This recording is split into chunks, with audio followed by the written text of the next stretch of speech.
Hello, my name is Russell Myers. Welcome to Issues Unite. All right, so as of this morning, the stock market is hovering somewhere around between 900 to an 1100 point decline on the Dow, and all sectors of the market are all declining. If we hit uh, that much of a decline today, then the previous 2 days it had dropped by 282 points and 300 points on Tuesday. So, what is leading to this? Well, there's a whole bunch of different information coming out. Number one, the Fed has declined to bring the interest rate into negative territory, which is what a lot of investors were really hoping for, that, they would make the interest rate at the point where they would literally be paid to borrow money. This has been tried in other countries and it has absolutely failed. It did absolutely nothing for the economy. Anyway, so right at this point, the national debt has passed the point of 126 trillion.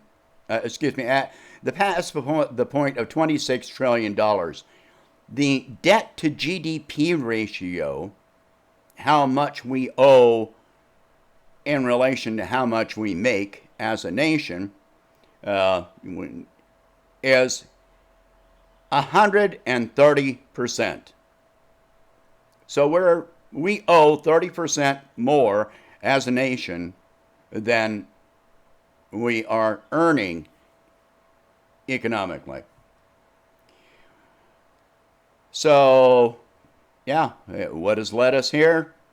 The Fed is still bailing out failing banks and buying up junk bonds through ETFs, exchange traded funds.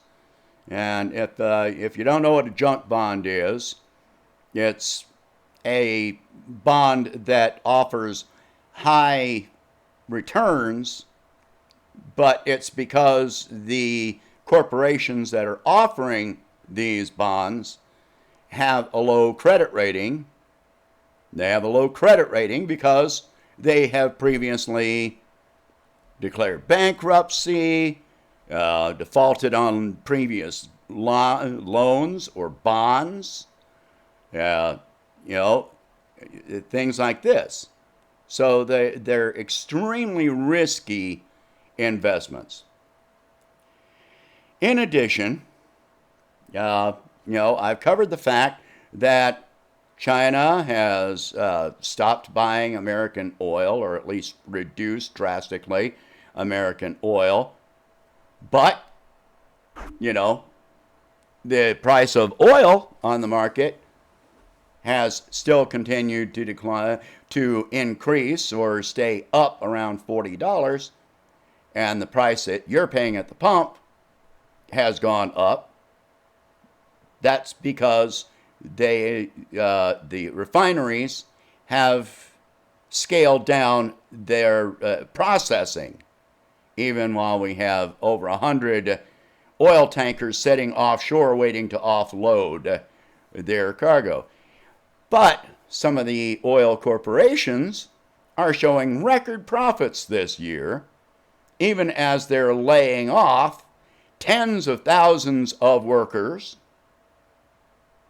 and while they're taking money from the federal government and taking out, and they're deep in debt from loans from the Federal Reserve and asking for more.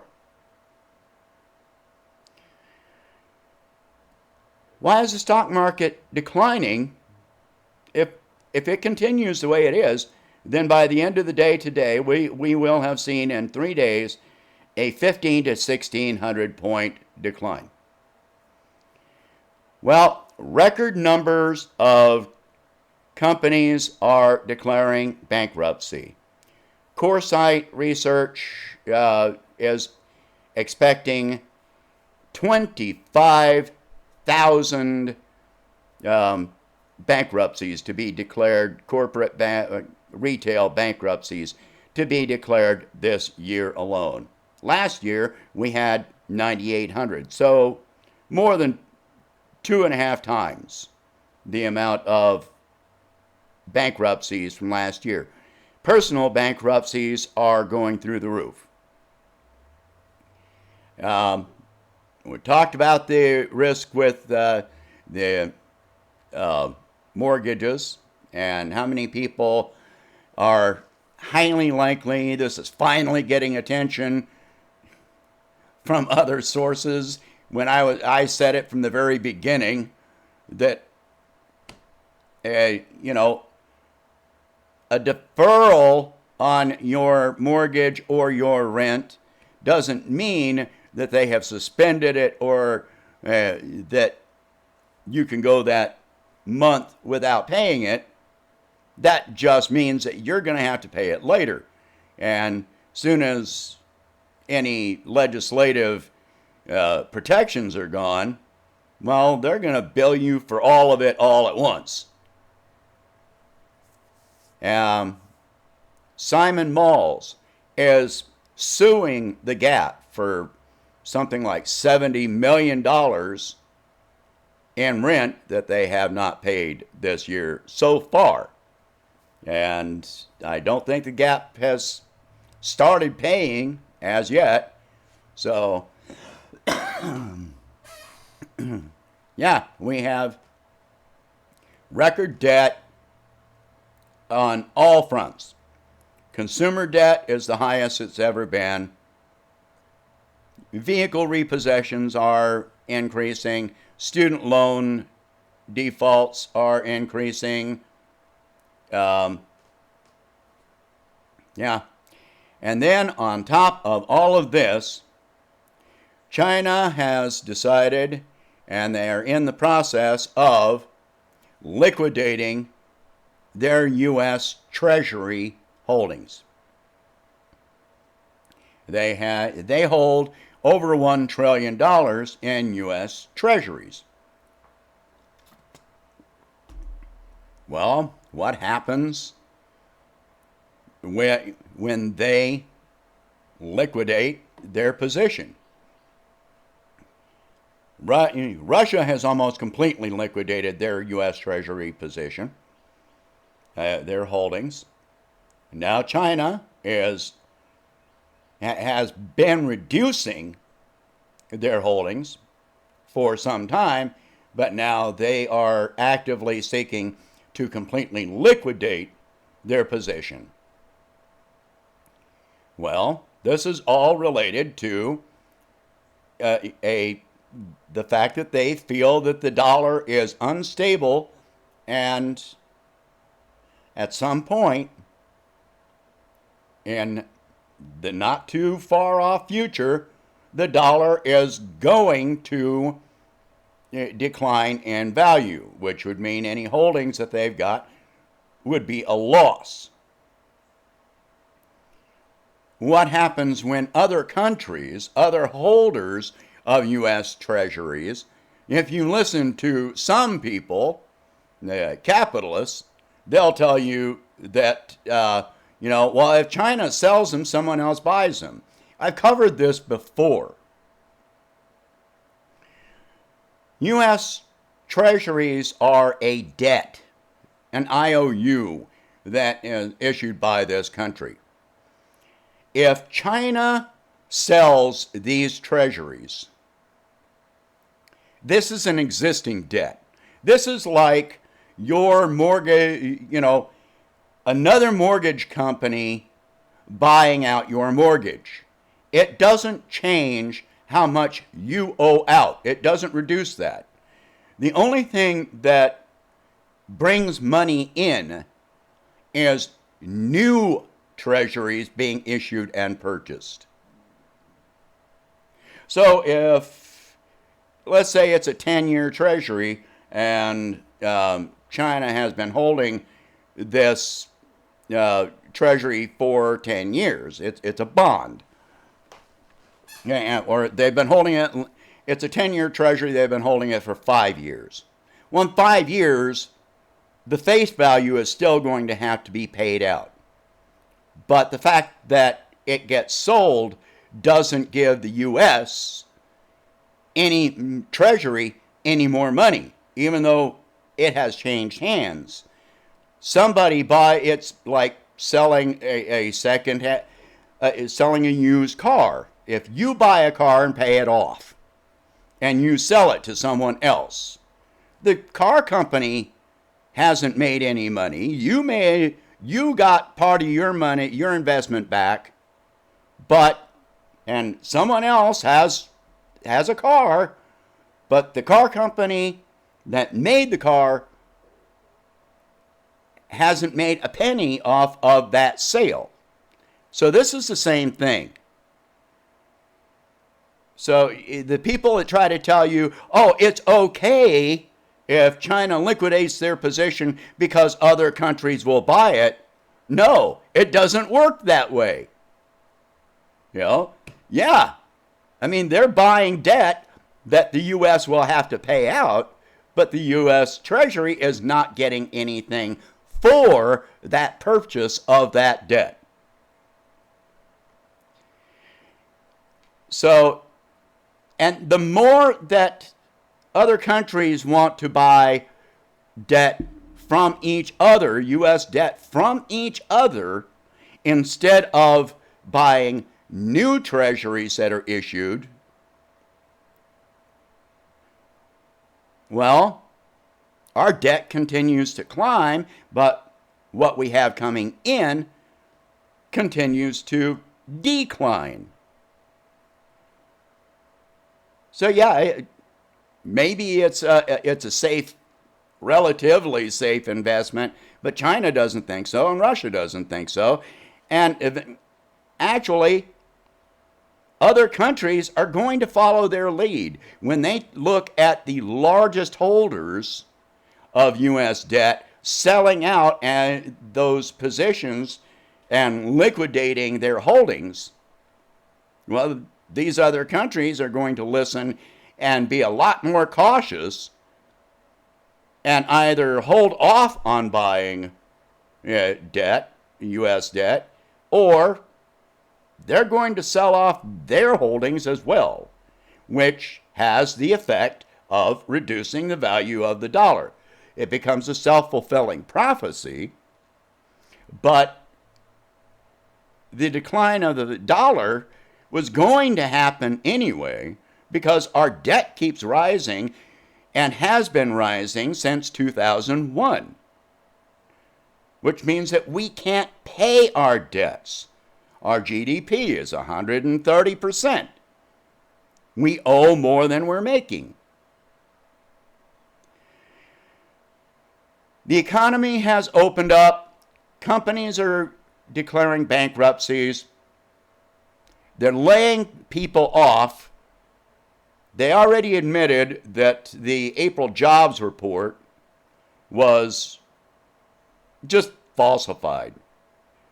There were not that many jobs that were created, nowhere near it. And, there's all these zombie companies out there. And so, a zombie company, they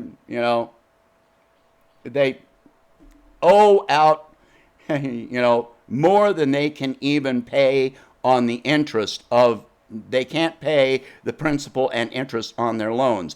And yet these are being traded in ETFs, which the Fed is buying up. Well, this is all coming to a crescendo now, and even investors are starting to see the writing on the wall. This cannot continue. So I noticed something recently that gold and silver with precious metals traders are back in stock. A few months ago when it was out of stock, I said, well, this is a cycle which happened because people had liquidated position, at the stock market dropped, gold and silver rose, they bought out the stock. Well, now they're selling that stock off to try and buy stock again. So as they sell off their precious metals, these are, speculators that do this. As they keep on selling off their position, there's more available, which kind of drops the value, the price of silver and gold a little bit, not by a lot. There are more people still buying and holding precious metals right now because they don't trust what is going to happen with the stock and bond market. So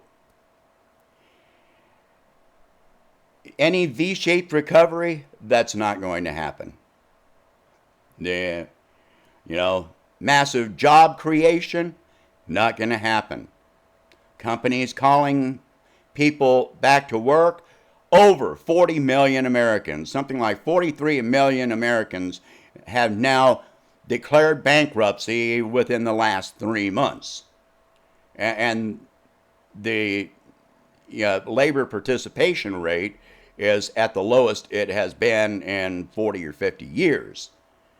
So that means that even more people have just given up looking. So this is not looking good. I urge people, if you have any money, to try and save it. And that, there are more people putting money in savings than are spending it right now, which means that consumer spending is down. Consumer savings should be an indicator that the economy is doing well, but that's not the case. It works kind of the opposite. When people are unsure what the economy is going to do, they put more money into savings.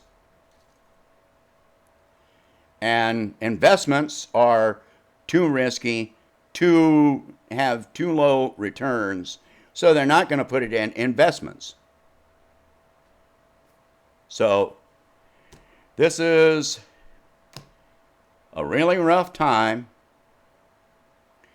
Everybody needs to give each other more emotional and moral support. Stop arguing and fighting with each other.